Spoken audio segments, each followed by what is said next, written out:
Great evening, everybody out there in the YouTube world, Facebook, Instagram, all the individuals that I usually connect with on a daily basis. I'm going to be critiquing a debate that took place on July 20th, a couple of weeks ago, between Jabari and brother Ali Muhammad. And so what I'm going to be doing is going through this debate real quick. There was a very long debate too. They went in for about 3 hours and I think it was like 3 hours and 20 minutes, almost 3.5 hours. So it's pretty long, but the areas in which I want to make my points in um, could make this a very short evening. So, like I said, I'm pulling up that debate right now. So far, the debate has 36,561 views. I just found it and I'm about to pull it up now. So, without no further ado, we're going to dive into this video. And as these individuals debate, I am going to be um, giving you a sort of critique analysis on the perspectives that both of these individuals are coming from, the psychological tactics used by both individuals in the course of the debate, and basically weigh in on who had a valid perspective and who did not, and who used a valid or invalid perspective to give the appearance that they had the edge on this debate. Let's take a look at it right now. I'm going to set my phone here in this holder, and we are going to sit back and observe this whole debate. You don't need to see me no more. All you need to do is hear my voice. Let's watch this here.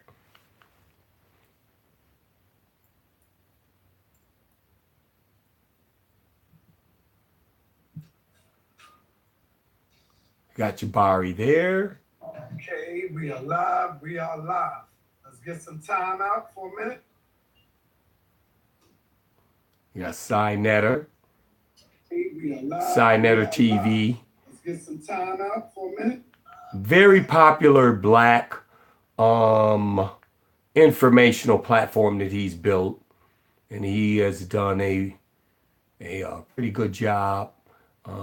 He has made a livelihood of it. He lives in Harlem, supports his family and his children with this self-created livelihood. Not the most articulate, historical, debative, argumentative guy, but he don't need to be. He's where he need to be. What he's done is what he's done. So let's continue. Let's get some time out for a minute. Okay, we live. We're gonna get some time out. Give people a little time to get up in the building. Okay.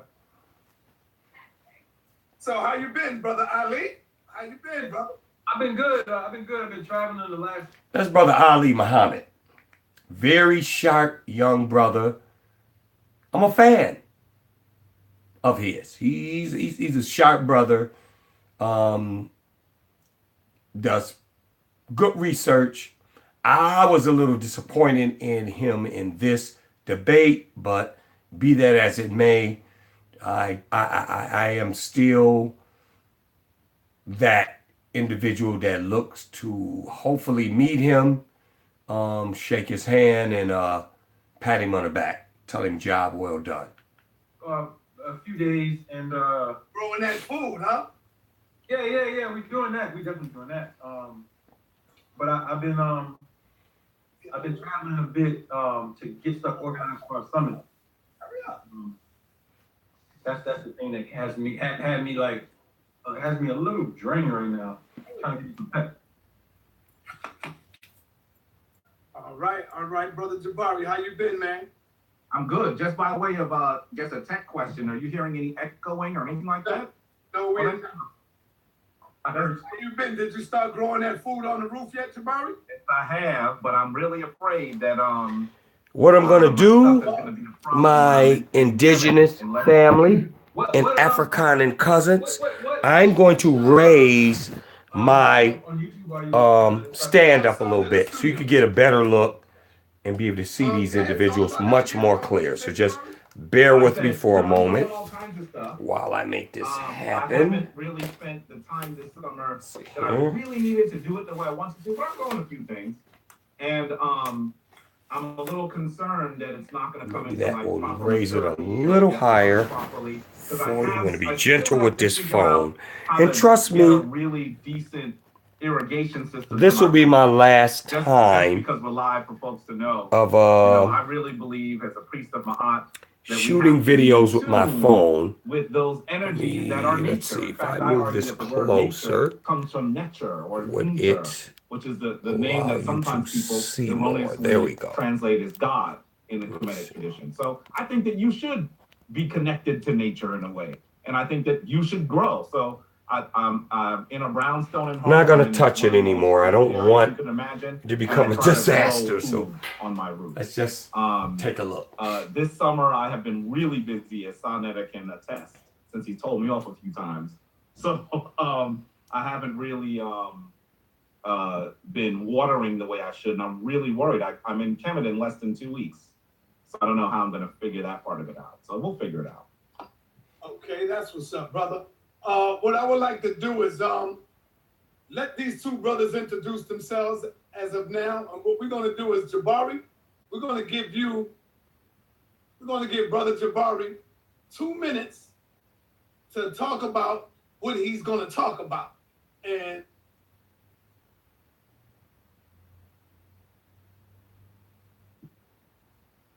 Did Sonetta just freeze? He did. I can see you moving. Yeah, he froze completely.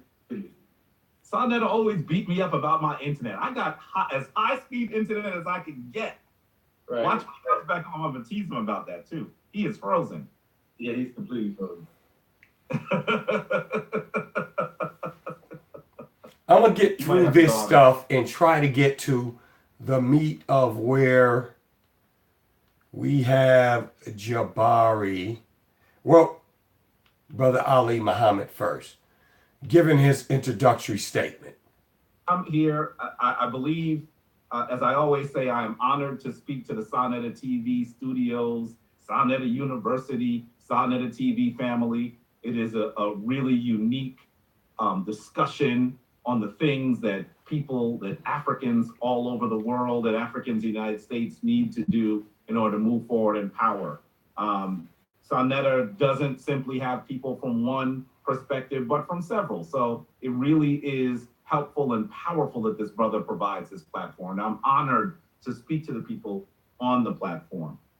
Let me say that I am here talking with my good brother, Dr. Ali Muhammad, because I had some concerns about some of the things that he said when we were, I guess this is maybe July 3rd or something to that effect. It was very recent. I had some concerns about some of the things that he said. Particularly, I felt that he said some things that were dismissive, or in some instances, maybe even without a proper historical context with regard to the term African and who we are as people. I know that Dr. Ali Muhammad connects himself to the Aboriginal movement. I think that movement, I'm very concerned about it. You've heard me say this, family. I'll explain why a little bit later as well. Before I go any further, I'm sending a message to Jabari. I don't know why you are concerned about it. There are individuals in this country who are indigenous to this land. I happen to be one of them. I happen to be able to trace my ancestry in a European documented history a half a millennia. And when you go back that far, you're talking probably 10, 20,000 years that your people have walked this land. I have my identity. which I could say you don't. You're claiming it until you trace your ancestor back to the slave ship that brought them over here. You don't know who you are, Jabari. And if you want to be worried about something, you need to be worried about that. Also, believe that I wanted to talk with him because I also heard him say things about Africana studies, and you should know that.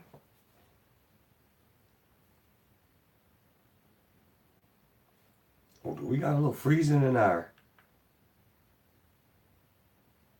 Oh, I think that may be the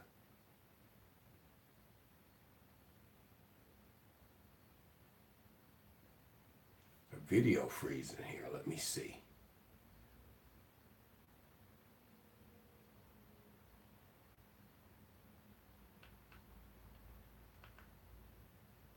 Why are you freezing?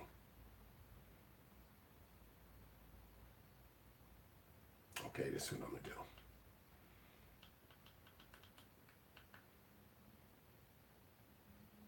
Unter, which is the name that sometimes people erroneously translate as God in the Kemetic tradition. So I think that you should be connected to nature in a way. And I think that you should grow. So I'm in a brownstone in Harlem. I'm in one of the most urban areas you can imagine. And I try to grow food on my roof. This summer, I have been really busy, as Sonetta can attest, since he told me off a few times. So I haven't really been watering the way I should, and I'm really worried. I'm in Canada in less than 2 weeks, so I don't know how I'm going to figure that part of it out. So we'll figure it out. Okay, that's what's up, brother. What I would like to do is let these two brothers introduce themselves as of now. And what we're going to do is, Jabari, we're going to give Brother Jabari 2 minutes to talk about what he's going to talk about. And I don't know why this video. Oh, that's... Did Sonetta just freeze? That's Sinetta freezing. I can see you moving. Yeah, he froze completely. Sonetta always beat me up about my internet. I got as high-speed internet as I can get. Right. Watch my back home. I'm gonna tease him about that. Okay, let's fast forward past this crap. This is... And get this to play. Or something to that effect. It was very recent. I had some concerns about some of the things that he said. Particularly, I felt that he said some things that were dismissive, or in some instances, maybe even... Here's Brother Jabari really explaining why he's participating in this discussion and his concerns of what he wants to express, elaborate on, have evaluated, and come to some type of conclusion of whether they should still be concerns or not, based on the response of Ali Muhammad. Without a proper historical context with regard to the term African and who we are as people. I know that Dr. Ali Muhammad connects himself to the Aboriginal movement. I think that movement, I'm very concerned about it. You've heard me say this, family. I'll explain why a little bit later as well.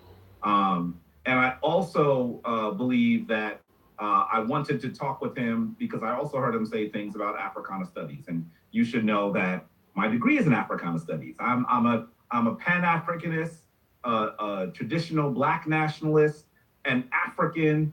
My spiritual tradition comes from ancient Africa. So Africa is my blood, and I believe it's the blood of all those people that look like you and I, the people that are primarily in the audience of Sonetta TV studios. I believe that this dusky mass of people is really poised to do some amazing things, poised to move forward in power. And I think that some of these nascent movements that we are beginning to see gain traction might reverse some of those things. And so that I am concerned about that. So those are really the three things that I wanted to talk to Dr. Ali Muhammad about. I have the sense that he has some resources. There's a possibility that we may actually have a broader conversation in public. So family, this is going to be just us feeling each other out a little bit to figure out where we're at and to present some basic resources.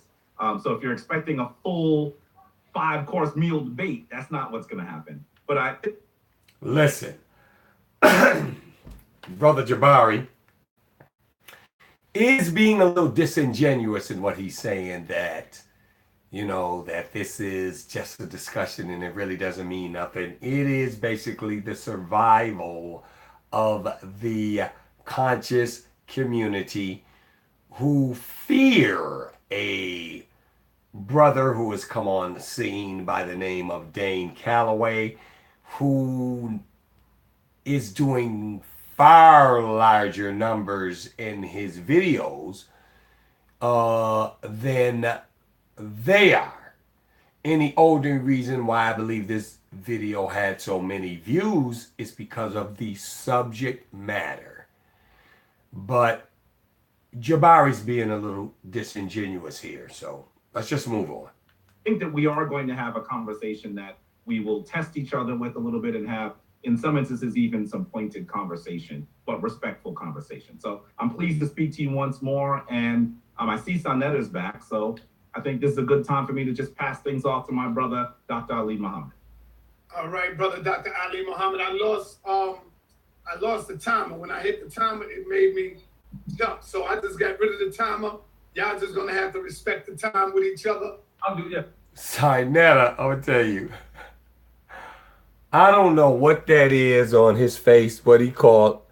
It looked like a whole piranha ate the rest of the half off. That's a very thin little mustache thing he's struggling to make. I think that brother needs to thicken that up there. But anyway, that's small fries. The brother's a giant. Let's move on. Let's stay on track and really look at this thing from a scholastic perspective. And that's how we can do it. Brother Ali is on you, brother. All right, peace, family. Once again, thank you, Sarnetta, for bringing me and Brother Jabari on. It's an honor to be here. And excuse me, I'm getting some interruption.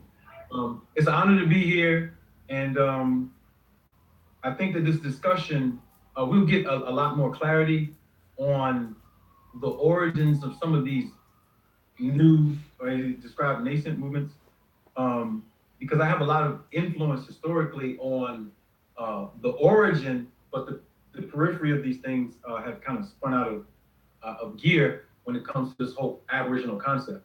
But what I would like to share tonight is clarity on that movement, and it deals primarily with institutional construction that can not control, but influence the current nomenclature, classifications, terminology, languages, or language terms that we're using, so we can see stuff in a broader context. I think that as an educator, people who know me as an educator, I started out as the principal of Muhammad's Islamic Academy in North Philadelphia, 26 and Cecil B. Moore, and I'm a curriculum developer.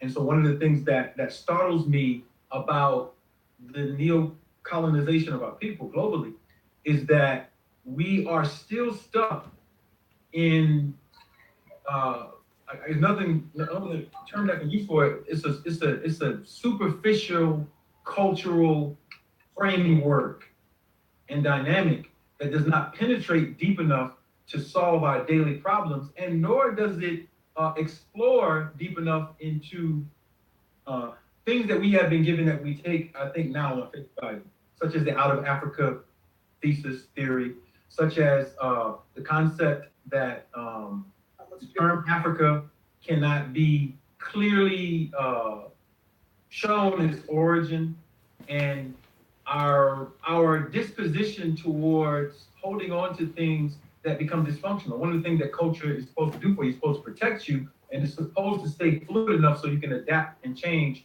to times. And so I think that when I begin to talk about the origin of the Aboriginal movement, which I think started with the Most Honorable Elijah Muhammad, I think for the most part, he was the first person to use that designation for our people. No, the first person was the first, how should I put it? The first well-known person to do it was the noble Drew Ali. Let's keep it moving. People. And also his historical reconstructions, some of the foundations of them are just being acknowledged.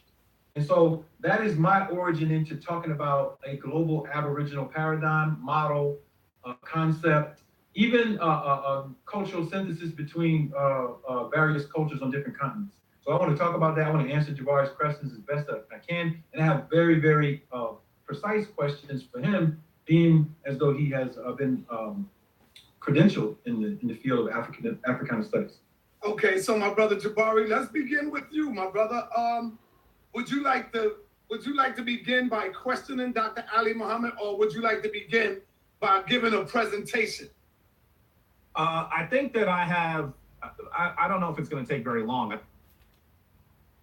It is not a presentation. It is. Oh my God, I'm not going to even go there. Let me just. Then we talked about 10 minutes. I don't know if it's going to take. Oh my God. I'm thinking about it. But what I want to do is I want to at least, because I believe the family has seen the video that we did with you. Opening statement, opening arguments. 4th of July or 4th of July 3rd or something around there. I think that I might say a few things and maybe even toss it back to him. I'm hoping that we get into a dialogue. Right. But I do believe that there may be a need for us to set some terms and set some basic structures so we can understand what each other are saying. So perhaps that's the best way to approach it. So I'm gonna look at the 10 minutes, but I don't know if I'm gonna take all 10 minutes. Does that make sense? Yes, go ahead, brother. It's on you. You got the floor. Okay. So family, once more, I'm pleased to be here with you. I think I need to say that, and maybe I'll say a word about this here. I did a video with Brother Sanetta, our dear Brother Sanetta, at the International African Arts Festival, where I said that I was really concerned about some of the things that I was hearing in this community that's called the Aboriginal movement.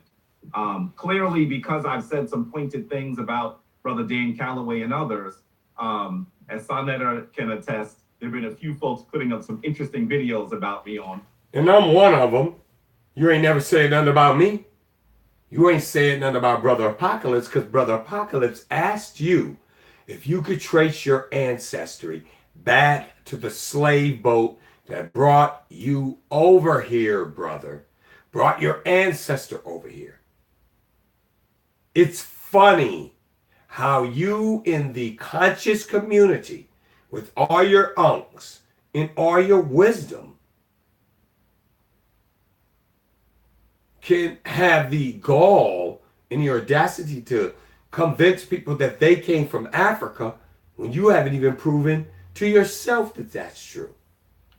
On YouTube, and that's it. But please that's fine. continue. That's fine. There's nothing wrong with pushing back or challenging information or of that sort at all.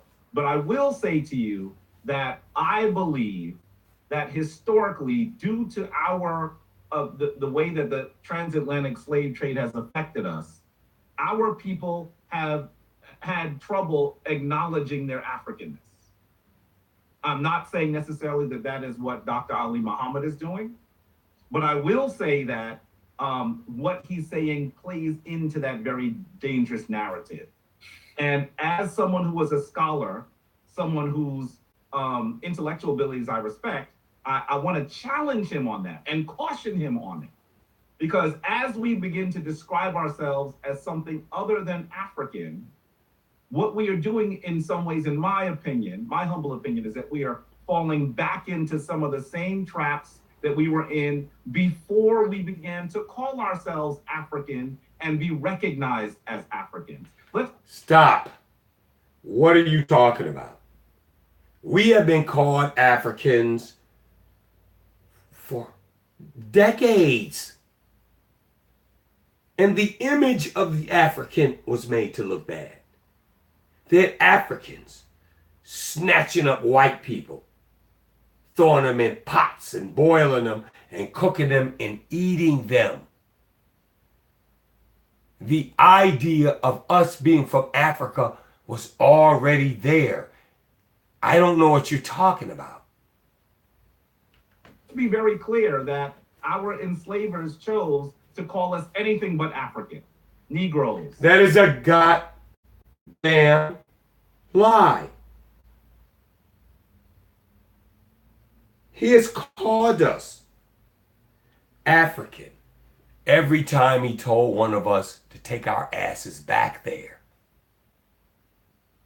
Niggers, anything but African. And one of the reasons why they did that is because it is easier to dehumanize a people if they are not connected to a history, if they're not connected to a culture, if they're not connected to a people, if they're not connected to anything. So that disconnecting us from our history, disconnecting us from our names, disconnecting us from our languages, trying to disconnect us from our culture was a very intentional act. The white man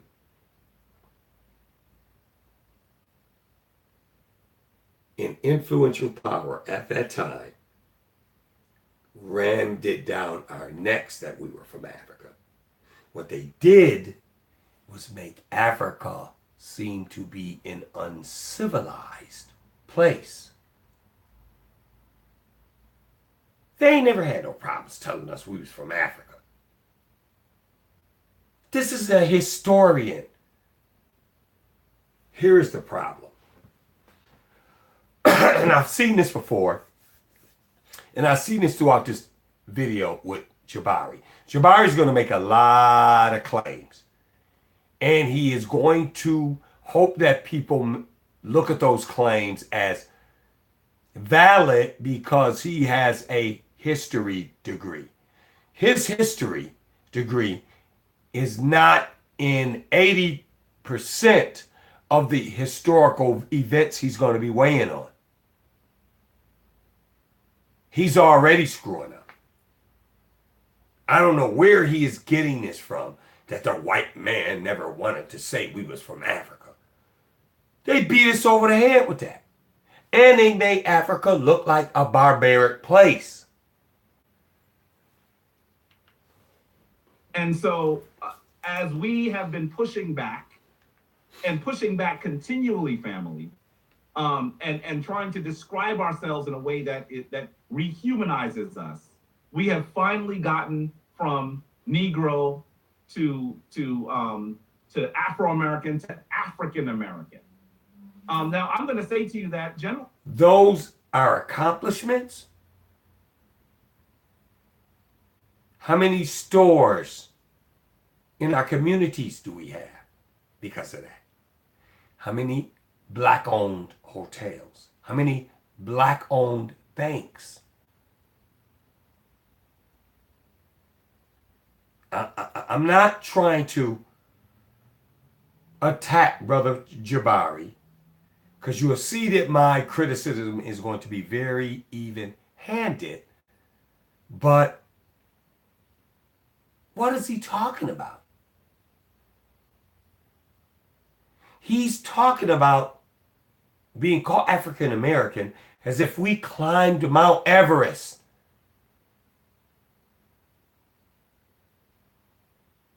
We still do not have what we should. And we're farther from it than we was before integration took place. A movement pushed forth by Brother Dr. Martin Luther King, who was a Boule member. And for those of you who don't know what the Boule is, I'm going to be doing one more video after this one, critiquing it. And then we're going to talk about the Boule and Dr. King's and his daddy's affiliation with that institution. Let's listen on. I don't usually consider myself an African American, although I was born in Brooklyn. I don't have a. Oh shit! What did I do? Let's go back in here.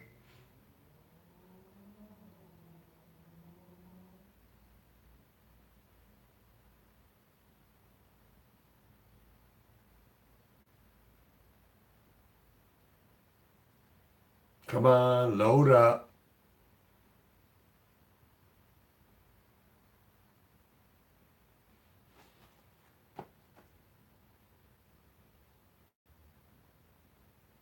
In a way that rehumanizes us. We have finally gotten from Negro to Afro American to African American. Now I'm going to say to you that generally I don't usually consider myself an African American, although I was born in Brooklyn. I don't have a I don't take issue with being called African American, but when I describe myself, I usually consider myself an African in America. Pause. African American is an African in America. Stop trying to get too fancy. And so it is very important to me that we begin once more to connect ourselves with the landmass. Oh, I keep hitting this button. And so that is important to me. Beautiful. I think that we have gotten to a point, family, where our people are looking for who we are. I think if you look at the ancient history of African people, I truly believe that there was a period in time when our ancient African ancestors realized that this glorious period where Africans were at the forefront of human history was coming to an end. Particularly for those of you who don't know what I'm talking about, I'm not going to go into great extent here. Look at what those great rulers that we call the Nubian kings of ancient Kemet did in the 25th dynasty. They started to push back against other peoples who were beginning to become more powerful and contest the powers of African peoples. And when they realized that they could no longer keep the jewel of African civilization, Kemet, they began to take texts that were written, ancient texts that were written in papyrus, and write them in stone so they could last forever. They began taking images of the divine, images of themselves, and systematically, for example, dismantling statues and burying them in deep holes. I think they understood that they were caretakers of a very ancient history, and that they would, if they were no longer as powerful as they had been, I'm talking about the African in general, that they would no longer be able to do that. So they started hiding things. And I believe they were hiding things for you, family, because they knew there would be a time that we would return to maturity and go seeking our name. It's almost like what parents do for children when they first set out on their own. You might remember, I know my mother used to write my name in everything, my lunchbox. We are in the age of Aquarius. We are in the age of lies and untruths being revealed to us. Things that we thought wasn't real, we're going to find out that it is real. And science has had the ability to prove this for quite some time. So, partly I agree with my brother, and then partly I'm seeing something a little different. Had my name, my underwear had my name, my jacket had my name, my sneakers had my name, because she said, you're a child and you may not truly understand or always recognize how important you are. These things that are yours will be lost. That is what our ancient African ancestors began to do. But when you mature, you no longer need someone to write your name for you.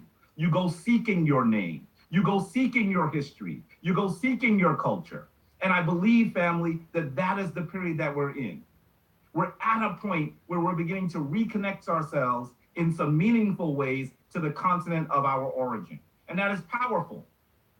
So these movements that are saying, well, we're not African, concern me, particularly because they are usually done without any connection to any primary, secondary, or tertiary evidence. Which is hypocritical for him to say, because he claims he's from Africa under the same pretexts. He has yet to trace his ancestry back to the slave boat that brought him over here. So he's no different than them when they claim what they claim. Oh, let's go back.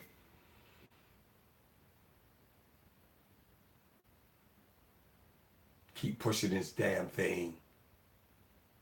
Pushing the wrong button here. Let me see.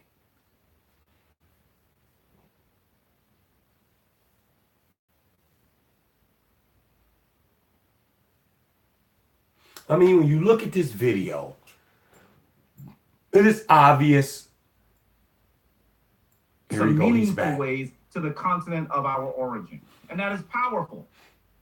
So these movements that are saying, well, we're not African, concern me, particularly because they are usually done without any connection to any primary, secondary, or tertiary evidence. I hope that Dr. Ali Muhammad will provide some of that tonight. But I've watched, I'm embarrassed to say how many videos I've watched from folks in the Aboriginal community and conversations I've had with folks who are in the Aboriginal community. And I realized that, particularly as a historian family, as a trained historian, I realized that many of them, and this is not a disrespectful comment. One history, Egypt. This is a comment of concern for people in my community. Many of the people in that community don't have a fundamental grasp on history. And so they make claims that are untethered from any articulation of history whatsoever. All you need to do is pull one thread and the entire cloth tears itself asunder. And so that is where we're at. That is why Jabari will continue to push against people who do that. And you know, fam, Until you run up on Apocalypse. And he's got evidence of his origin, and you don't have none of yours. I mean, that for a long time, our people were saying, well, you know, my grandmother had straight hair and a straight nose because she was Indian. People would say that continually. And now that we've gotten into the realm of DNA studies, those people we are now able to articulate that most of what we were seeing is actually a remnant of a painful period. No. Let me tell you something. I got the DNA doomsday device for y'all individuals. DNA is some phony, corny, scamming bullcrap.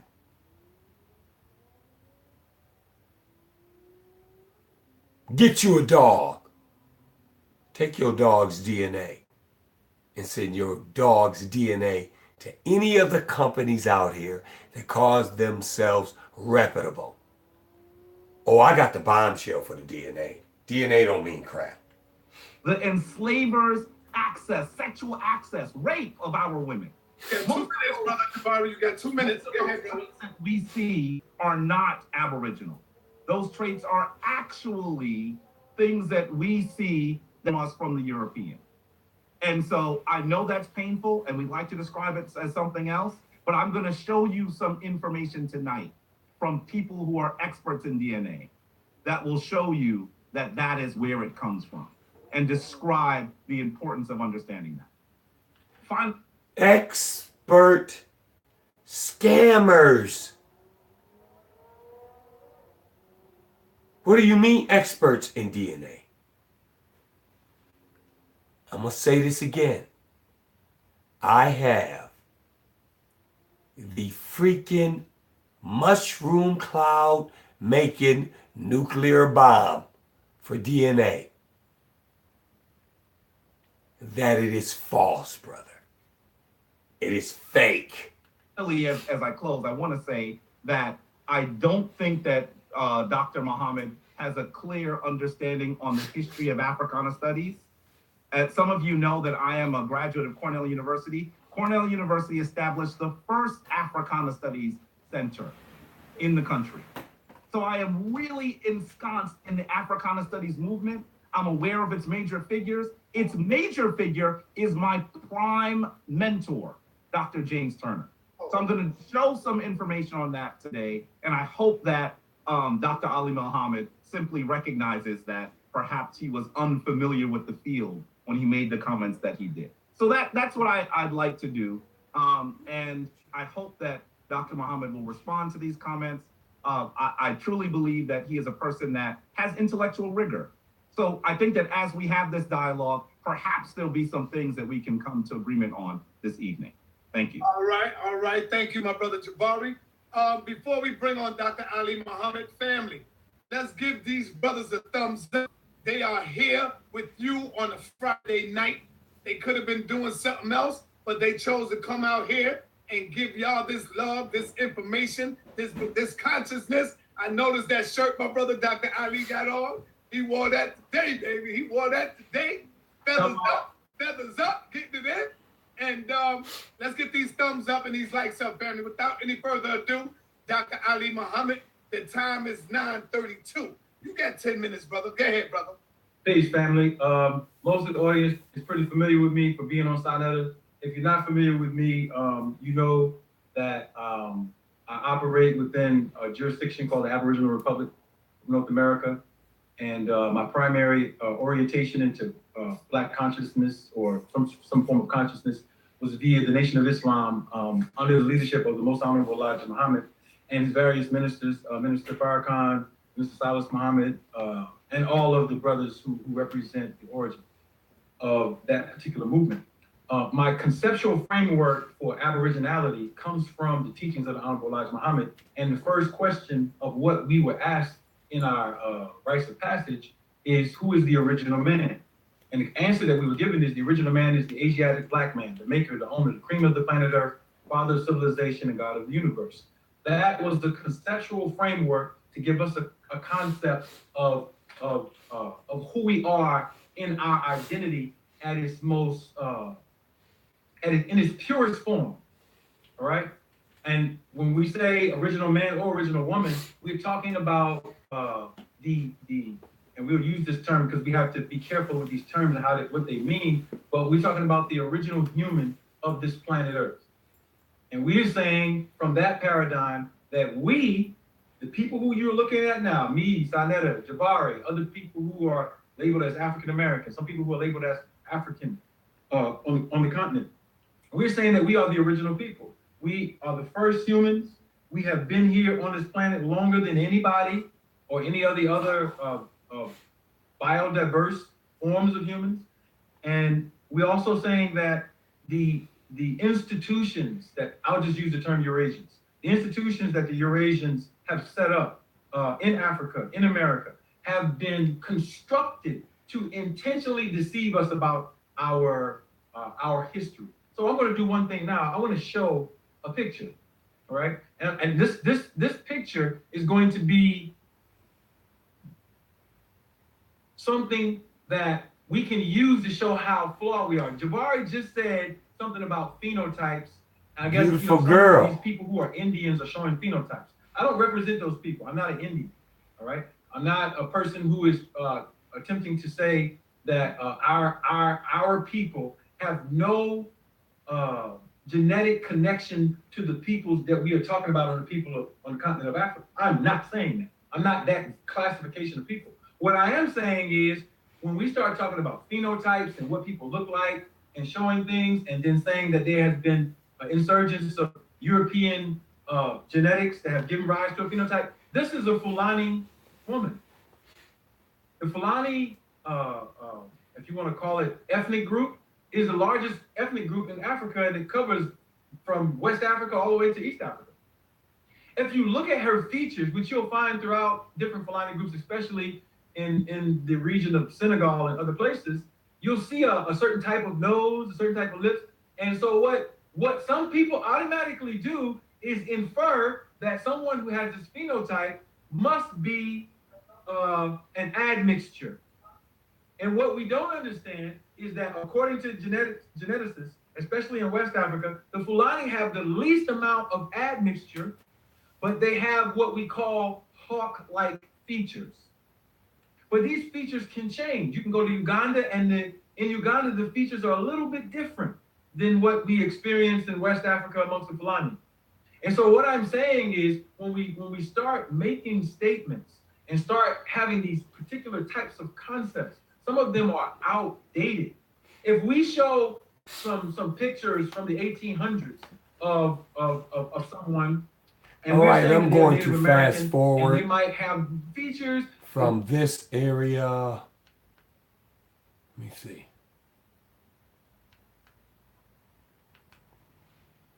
here just now. How many people here can actually genetically trace themselves to groups of people in? Okay, he's went through with that. And let's go here. We'll start from right here. There we go. 942. Go ahead. I want to thank him for his spirited rejoinder. I think it was interesting, although I think that it was flawed. It was certainly interesting. So I want to try to drill down on some of the things that he said. One of the things I've heard is he said that I talked about someone's phenotype, and he shows a Fulani woman. Dr. Ali Muhammad, I travel on the continent. I see those same phenotypic structures everywhere. I travel in Kemet. I travel to Ethiopia regularly. In fact, I would argue that often when we see certain phenotypic responses in people in other parts of the world, for example, I say often that when we see Africans, like some of the original people of Africa, the Khoisan people, or the Kongsan is what some people are calling them now, you'll actually note that their eyes look nearly Asian. And so people say, wow, how is it that this person has Asian eyes? And I often say, those are not Asian eyes. Those are eyes that the Asians got from their parents, the African. So to show me a Fulani woman that has a narrower Brit. Do you have any proof to prove that those natives got their eyes from African tribes? I'm not sure if he's referring to me and to what I said. What I am saying is that there are people who are confused about the nature of where some of our features come from. And when we do DNA studies, we don't generally say, oh, you got that feature from Ethiopia. Now listen to what he just did. He wanted you to see that he made a comment that most of our DNA doesn't come from North Africa. And then he wanted to describe to you North Africans that have that phenotype. The phenotype that we see with straight noses and less than extremely tightly curled hair, that usually comes from the European who had access to African women. No. That's a lie. This is a man who claims to be an ancient Egyptian historian. And he's saying this out of his mouth when there are 2,000-year-old sculptures of Egyptian royalty and high-ranking Egyptian political status of individuals sculpted with slim lips and a pointed nose. So what you telling me? That they time traveled and went back in time and screwed a bunch of Egyptians, made their noses pointier, their lips thinner, where now they can claim that, well, there was white influence there. Come on, bro. That's the coolest thing I ever heard you say. If I have time, I'd like to play a brief presentation, it's very brief, from Dr. Gina Page, who is one of the principals of African ancestry. And in all of the work that they have done, they actually see that the majority of those things that we see do not come from people that we would consider the native. Those features don't come from people that were considered the native people to this land. They come from the European. That's where those straight noses and that less than tightly curled hair tends to come from. But here's the other thing. Dr. Ali Muhammad would also like us to be so literal that we believe that the only way that we can connect ourselves to certain traditions, and he mentioned Kemet because I think that he thought that that was a direct response to me, is if we can find direct lineage there. And I think that that's the kind of argument that Europeans make. And they only make it with regard to Africans because they want to steal our African heritage from us. So take a look at this. Let me share my screen for a second. Now, family, I know you know what this building is. This building is considered the Lincoln Memorial, right? Right. And I think that as we look at the Lincoln Memorial, you might say, well, why in the United States would Tom Who create a building that looks like that? That's not where their family is from. I don't hear anyone making that argument. That argument is only made when we come to Africans. Because the Tom Who, once again, is attempting to remove our ability to connect ourselves to the continent. That's a problem, family. That is bullshit, family. That is bullshit. The reason why you see that building built representing the Greek Parthenon is because that style of building was in the ideology of Masonic knowledge. Let's not forget that America was put together and this architecture drawn by men who was of Masonic affiliation. And I believe what you call that sort of structure is the Doric, which comes from Greece. So what they was doing was building a damn Greek looking statue of a building in relationship to the Parthenon. They wouldn't try to connect themselves to freaking Egypt in that aspect of that structure. No, it is what we as Freemasons know as the Doric. It's a real problem. So let me show you one more image so that I can make this point clear. I'm going to share this again.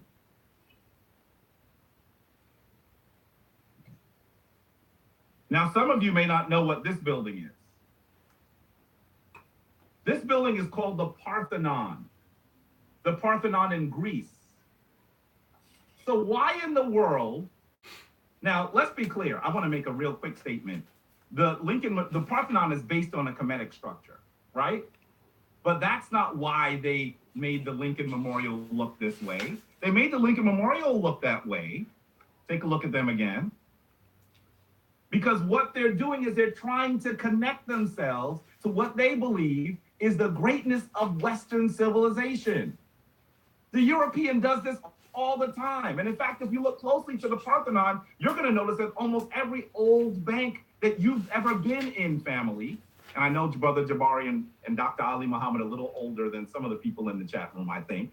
So some of y'all be like, my bank just is a storefront. What is he talking about? Well, I'm sure that he remembers seeing banks look like this too. Why? Because the Tom Who was trying to connect themselves to what they were arguing was the greatness of Western civilization. But then when Africans decide to connect themselves to the greatness of African civilization, then we hear, well, you don't have any parentage there. This is a slippery slope that the European likes to get us involved in. I am an African. I don't have to show you that I have DNA from North Africa, although I do. I'm an African. My family, Ain't to break the news to you, Jabari, they're dogs.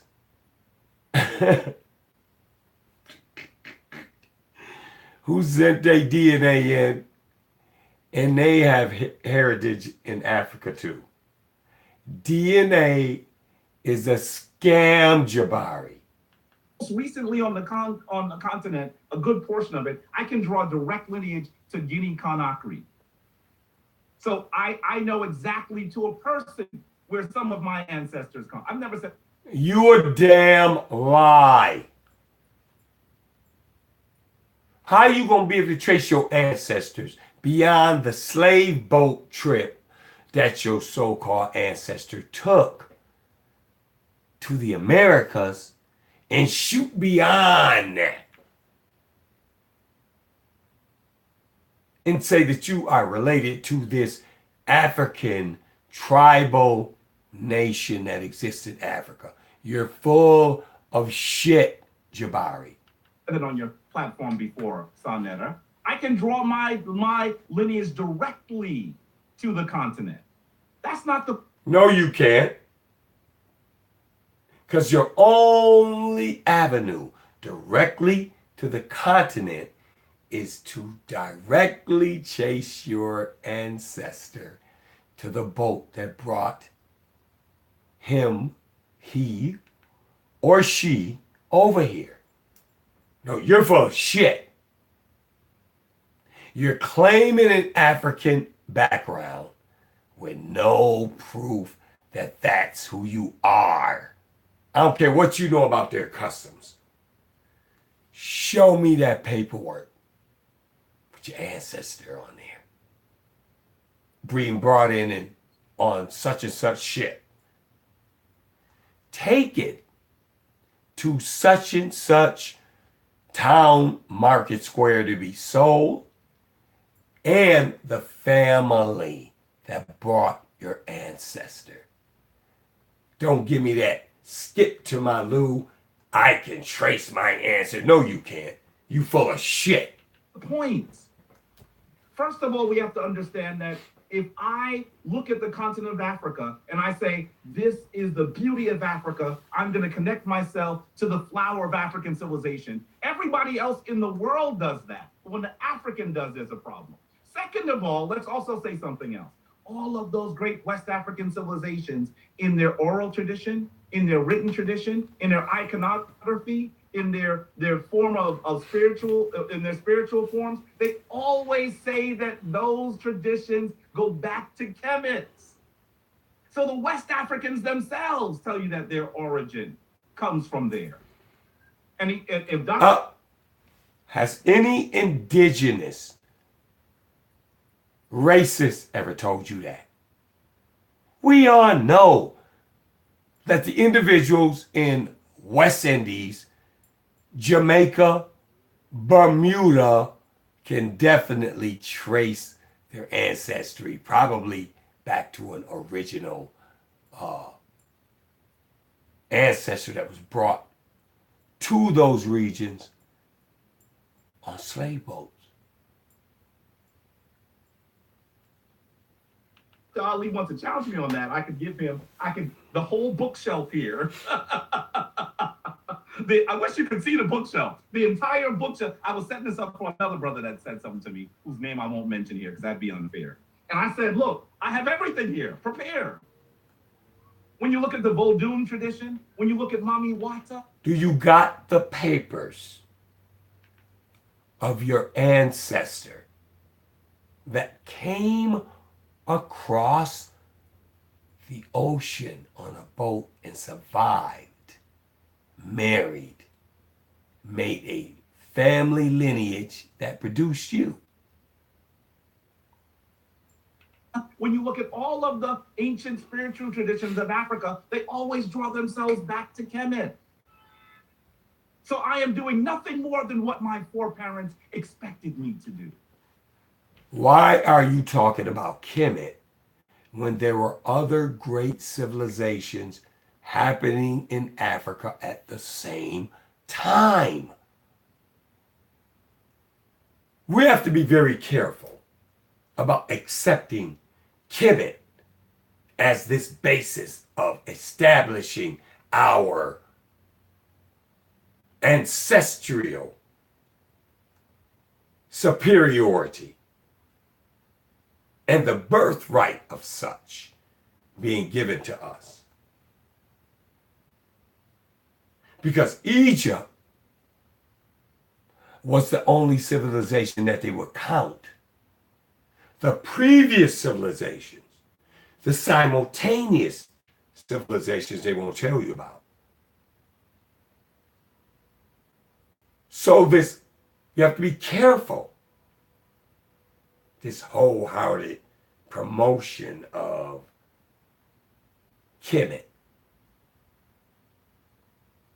Because that's what the Europeans gave you. So don't pull off that thing where we think that we're talking about Kemet and now all of a sudden it's like, ooh, Jabari ain't a Kemite. What does that mean? Jabari's family comes from Guinea Conakry. I'm clear about that. Now, let me say something else. 2 minutes, Brother Jabari. Yes, let me say something else. I'm going to just drop this really quickly. He will say where he's from, but he won't tell the story of the ancestor that got off the boat. He's a fucking liar. He's lying. He's lying.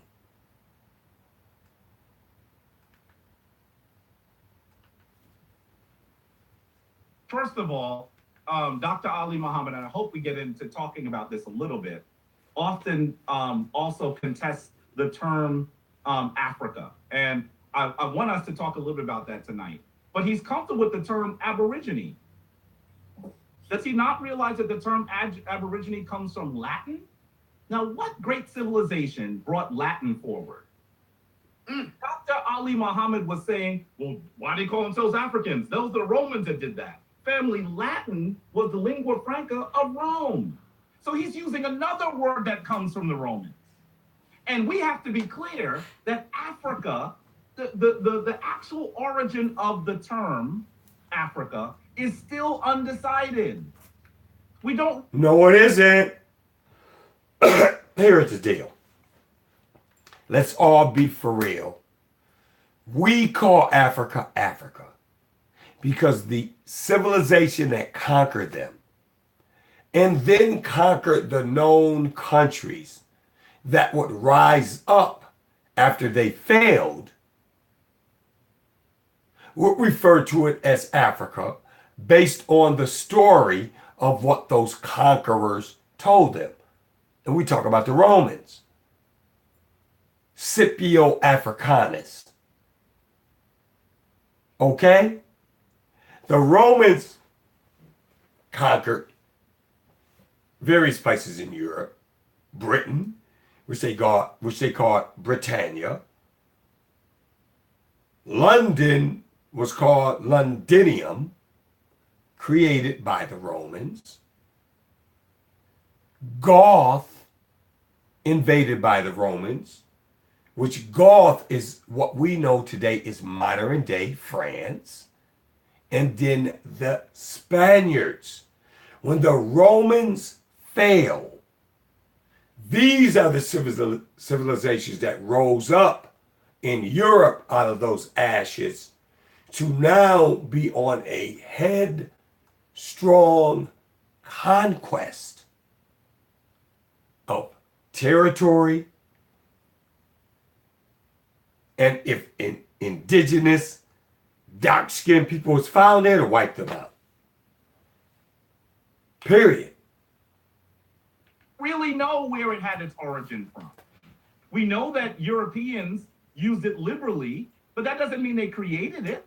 1 minute. The reason why we call Africa Africa is because, like I said, these individuals spread it throughout the world, and the names that they were given for regions of the world, they passed on to everybody else. It has no origin, as we say it, in Africa, period. We call it Africa because that's what they told everybody that they conquered. Here's a map, that's Africa. Barry, And so that is something that we need to discuss, contest, and move forward with. Hopefully, in the next bit, well, at some point tonight, we'll also begin to talk a little bit more about Africana studies, because I think Dr. Ali Muhammad would also like you to believe that Africana studies was created by Jewish people. And I think that we need to talk about that as well. All right. Powerful, powerful discussion from both of these giants right here. Brother Ali, we ain't gonna waste no time. The time is now 9:42. Okay. 9:42. I mean 9:52. Go ahead, brother. All right. So I thank the brother for sharing. But what he shared is a part of the pathology I want to expose completely. When you listen closely to what someone is saying, you can hear the origin of where it comes from. There's even this connotation of how can I put it? Well, I'll just show you. He just showed the word aborigine. Of course, he was speaking the English language, and then we can trace most of these words back to Latin, Spanish, other European Romance languages, etc. But when we're using words, we have substantive meaning to those words. And so I'm going to show you, just by what he did, why we need a different thought inside of our paradigms. And I'm going to use Africa and aboriginal, not aborigine. All right? I'm going to use the word. So take a look at this definition real quick, because I want you to see if I can get it here. I have a problem getting here, but let's see. Can y'all see that? I can see it. Okay. So you see the word aboriginal, right? Are we there? Because I can't see y'all. I can see it. Okay, great. So let's just look at it. It has in English, which we're using, it has a connotation to be an adjective and a noun as far as parts of speech. Look at what it means. It means inhabiting or existing in a land from the earliest times or from before the arrival of colonists. Semicolon, indigenous.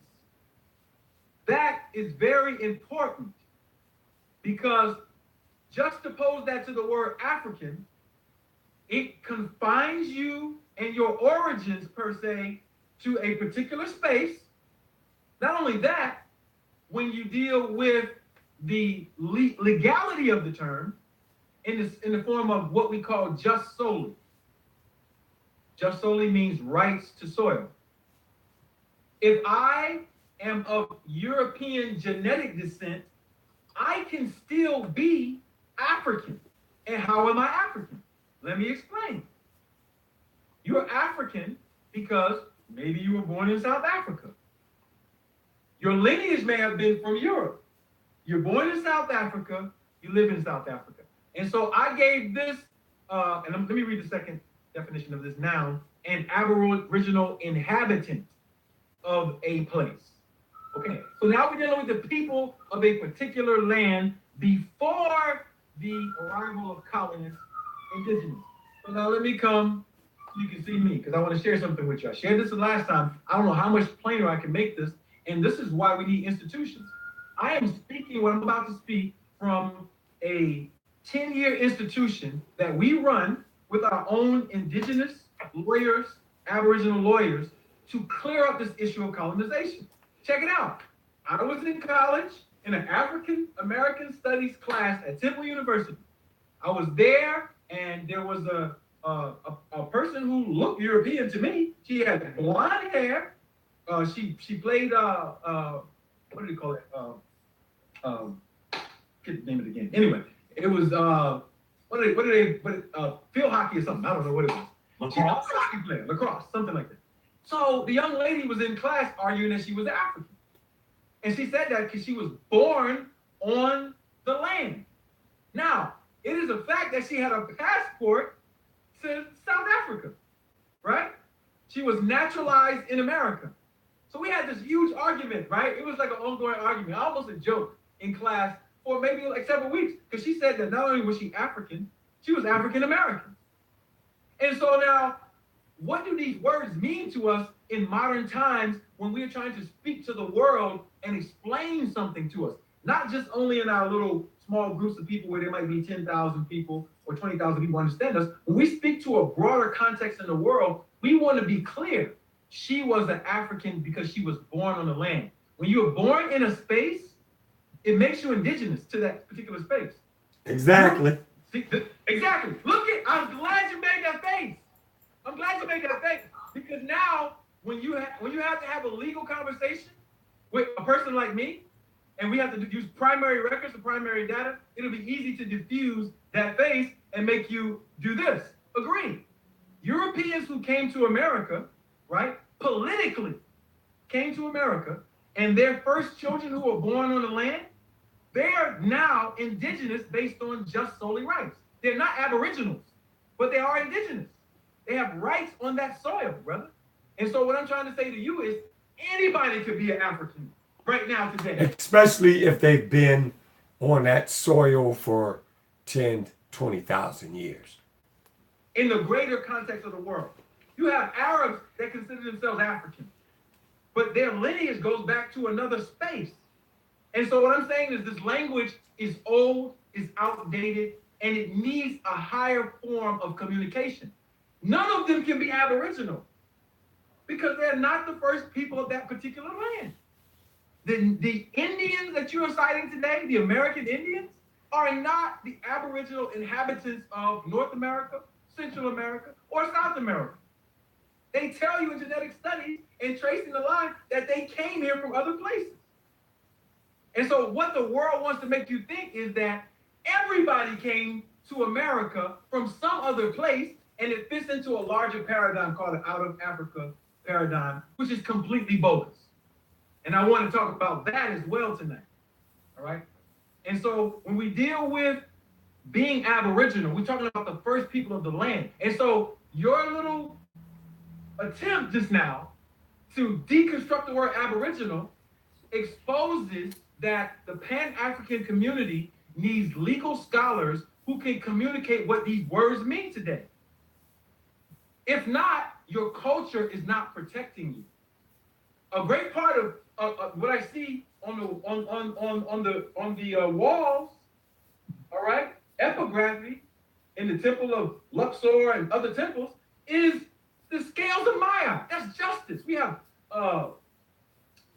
judges there, 42 judges, and we have all these things. This means that Kemet ran a legal system, a lawful system. But now that we're Pan-African, we can only defer to a European concept of legal structure. At what point does the culture that you survive within create its own body politic for real activity? My critique of Pan-Africanism is that it was moved into an academic setting, it lost its grassroots footing, and now the institutions that are supposed to promote a culture for our liberation are now promoting a culture to keep us in the Sunday school class happy about claiming cultures, but never being really able to live by those particular cultures. All right? And so what I'm saying is, the reason why I referred to Elijah Muhammad is because he and the brothers and sisters who helped him are the greatest example in Black history of building institutions and changing the nomenclature. Okay, right? Ali Muhammad is... Where did I get the gall to say African? Ali Muhammad is giving a good I got presentation. that from the lessons that was given to me from the Nation of Islam. And the question is, why does the devil call our people African? And the question is, okay, if we did not call ourselves that, then these people named us that. And so I heard Jabari say, when we developed the term and we adopted the term, we have never as a people. All right, let me move forward here. Adopted. We've listened to most of his argument. I'm going to move forward a little bit.